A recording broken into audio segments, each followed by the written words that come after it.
You move through the world every day, assuming the people around you are just people going about their day. And most of them are. But some of them are working. And the difference between those two categories is something most people never learn to read. Today, we are covering 10 surveillance and social engineering red flags, the kind that happen in plain sight in public spaces on your daily route. No paranoia or theoretical fear-mongering. Pattern recognition. Stay until the end. Number one is the technique that works precisely because it violates a social norm you have been conditioned since childhood not to break. And as always, complacency kills security. Number 10. The person who asks your name first. A stranger walks up to you. Hey, are you Alex? You say yes. Oh, sorry, wrong person. And they walk away. Seems harmless, right? But it wasn't. That wasn't a guess. Nobody guesses a stranger's name correctly by chance and then disappears. What just happened is identity confirmation. They needed to verify they had the right target before whatever comes next. The wrong person exit is a clean cover story. Most people file it under awkward coincidence and move on. Meanwhile, somewhere nearby, someone is receiving a message. Confirmed. How did they get your name? Social media, a mutual contact, or they have been in your environment long enough to hear it being used. None of those options are comfortable. The counter? Don't confirm. Instead of yes, try who's asking. And watch what happens to the energy. Then observe where they go. Do they leave the area entirely? Or simply reposition and keep watching? The answer tells you everything about their actual intention. Number 9. The non-working construction worker. Your brain has a filing system. Hard hat, orange vest, construction zone. Doesn't require attention. Filed, dismissed. That's precisely the vulnerability being exploited. A €10 orange vest is one of the most effective surveillance disguises available. Because it doesn't just conceal, it provides a reason to be there. And having a reason to be here is the entire operational game in surveillance. Here's the tell. Real construction workers are occupied. They carry things, they operate equipment, they look frankly annoyed. A surveillance operator stands still. The movement has no productive purpose. Wake shifting, phone checking, eye scanning. Not the work, but the people. The equipment is another indicator. Real side gear is used. Scratched helmets, dirty vests, boots that have been seen actual work and wear and tear. A cover kit looks new. Too clean, too bright, straight out of the packaging. The setup is used to monitor store entrances, transit routes, or a specific individual's daily pattern. The rest doesn't make them invisible, it gives them permission to be invisible. Number 8. The fake QR code. You're at the parking meter. You scan the code, enter your card details, and assume you have paid. Well, you haven't paid for parking. You have handed your card information to whomever printed that sticker.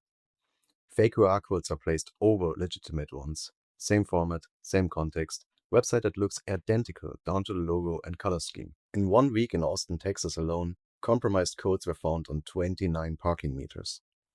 The detection protocol is straightforward. First, physically touch the code.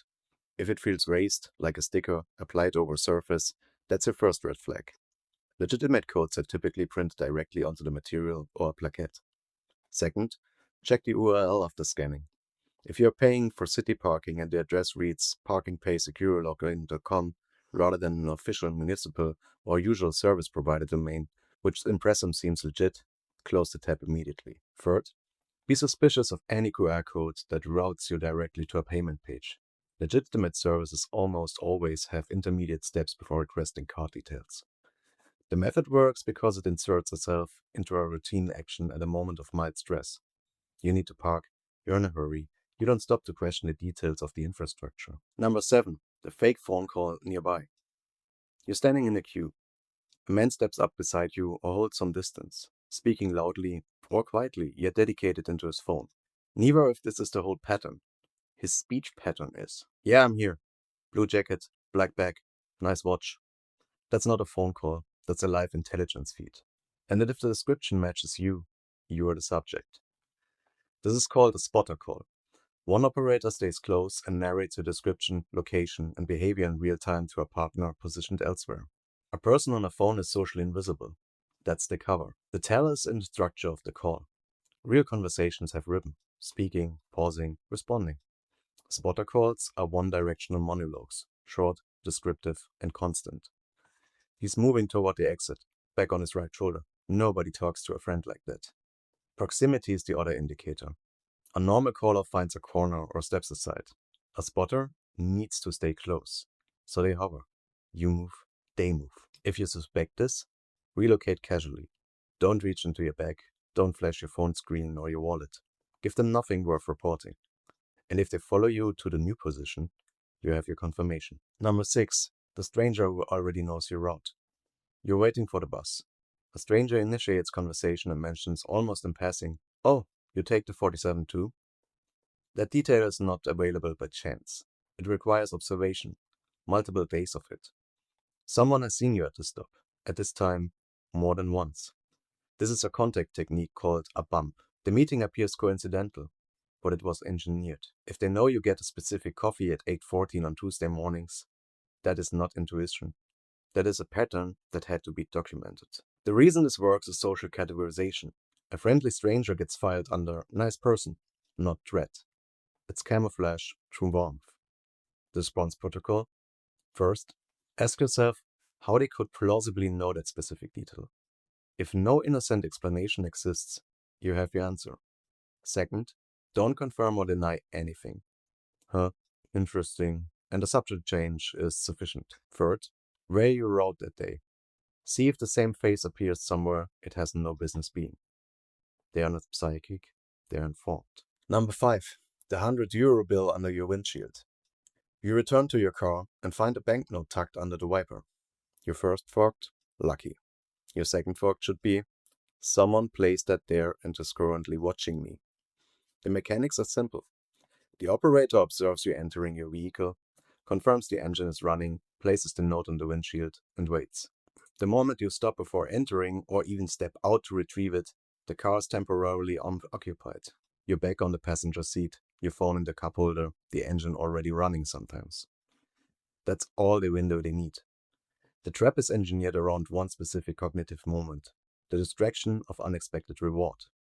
While your attention is on the money, your threat awareness is offline. The response? Do not exit the vehicle or enter it immediately while checking your surroundings. Lock the doors, drive forward several meters to dislodge the note, and continue on your route. Whatever denomination is on that wiper, it is not worth the vehicle and everything inside it, and especially not you. It also gets ever more common to spice such bait with LSD, meth, or even devil's breath. Don't touch it. Leave the scene and report to police. Number 4. The dog is a prop. You see a friendly dog. What happens next in your brain is neurochemical and not rational. Oxytocin release, the same bonding response triggered by family or your loved ones. Your threat detection effectively goes offline. This has been operationalized. The approach is deliberate. Owner and dog move toward you, go ahead and pet him, and the moment you crouch down, eyes on the animal, hands forward, your bag and jacket pockets are fully exposed, and your attention is entirely captured. A second operator you never registered moves through your blind spot. The indicators to watch: the owner is too eager, actively steering the dog toward you rather than simply walking past. They specifically encourage you to crouch or position yourself. They manage your orientation, angling you so your back faces the foot traffic. A normal dog owner has no interest in your body position. Someone using the dog as an operational prop absolutely does. Number 3. The charging cable left in the public outlet. You're at the airport with 4% battery.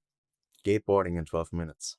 And there, in the public outlet, a cable, already plugged in. It looks like luck, but it usually isn't. That cable was placed there deliberately, because the moment you connect it, it doesn't only charge your device, it talks to it. A concealed chip initiates a silent data transfer: photos, passwords, banking applications, location data. The FBI has even issued formal warnings on this. The technique is called juice-jacking. The rule is straightforward. Wall outlets provide power only. USB ports can transfer data. If your device is critically low, use your own cable into a wall outlet or use a power bank. If you have no alternative and must use a public USB port, invest in a data blocker. It's a small adapter that physically removes the data transfer pins, allowing only power through. The cable on the floor of an airport outlet isn't a coincidence. It's a trap calibrated for the desperate, and distracted. Number 2. The window reflection watcher. You are outside a shop, looking at a display. A person stands roughly 15 meters behind you. Yet, they are not looking at the display, they are watching your reflection. This is called reflective surveillance, and it works because your nervous system is wired to detect direct eye contact, not reflected gaze. A stare aimed at a point in glass bypasses the social alarm entirely. You feel nothing. The test? Move laterally a few steps. If the eyes track your reflection, they are on you. The same technique is applied from parked vehicles. Engine off, position so the side mirror provides a clean line of sight. The response is not to spin around or confront. That simply confirms to them that they have been spotted. Instead, enter the store, alter your route, maybe ask for a back exit, which does not lead into a dark, lonely alley, and see whether they follow you. A random person won't. Someone with a specific interest in you now has to make a choice. And by forcing that choice, you have transferred operational control back to yourself. Number 1. The person sitting next to you on an empty bus. You're on a nearly empty public transport. 40 open seats. Yet someone chooses to sit directly beside you. Not across the aisle, not one row ahead, right next to you. This violates a principle called Proxemics, the unconscious social agreement humans maintain around personal space. In an empty environment, people spread out. This is not preference, but it's instinct. When someone breaks this deliberately, there are 3 operational reasons. The first is physical access. At that distance, they are mapping your jacket pockets, your bag, your phone position. The second is information. They can read your screen, overhear a call, catch your name or your plans. This is called shoulder surfing. The third is psychological. The social discomfort of visibly moving away keeps most people frozen in place. That paralysis is the mechanism. You stay because moving feels awkward. That awkwardness is their tool. The counter? Move your back to your lap, angle your screen, and then simply stand up and sit somewhere else. You owe no explanation, no apology. If they follow to the new seat, you're not being paranoid. You have a real problem. Then move toward the driver. Stay visible, calmly, but loudly confront them and ask for assistance. Trust what your instincts are telling you. What we've covered today isn't a list of rare events. These are techniques in active use in transit hubs, shopping centers, car parks, on our daily commutes. The people deploying them are counting on one thing above all else, that you don't know what to look for. Yet, now you do. Pattern recognition is a learnable skill, and the moment it becomes part of how you move through the world, the calculus changes entirely. Drop a comment. Which of these 10 have you encountered, or only now recognized in hindsight? If you want more of this kind of analysis, subscribe and hit the bell. This series will keep pulling back the curtain on the systems and techniques operating in your daily environment. And next, for example, shine a light on male versus female psychopaths. Thank you for your attention. This concludes my elaborations. Stay aware. Take care.